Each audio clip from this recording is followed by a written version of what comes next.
Kumusta mga kawaray nun? So for today's video is another satisfied client na naman po kita. Wow! Ang kung makikita niyo mga kawaray nun is Shakira ang buhok ni Madam.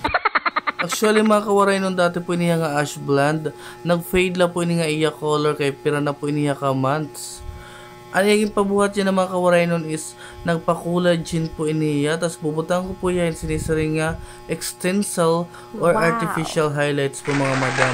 Mas mahusay man good mga kasi kawaray nun pag may ada extensal or artificial highlights ang buhok bisan pa may color or waray.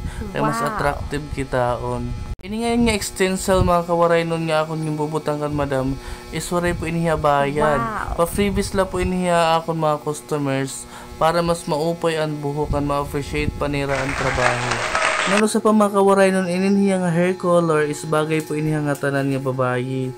Depende la po iniyang pagdaran o sa katawo. Kaya kung maaram ka po magpangay-angay, for sure mas mahusay ka ini. Ang advice ko lang ngayon mga kawaray nun na aton client for today's video is bawal po iniya dirigan na iya padis niyan. Uy, walang ganon Mars.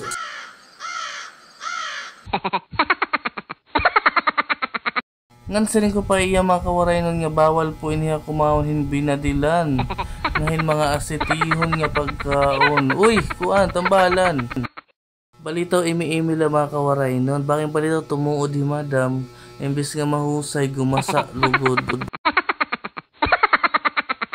Balitaw imi-imi la mga kawaray nun. And thank you so much nga yan kan madaman. Ikapira na nga pagtapod. Thank you po. And to follow na lang mga kawaray nun and share po. Thank you.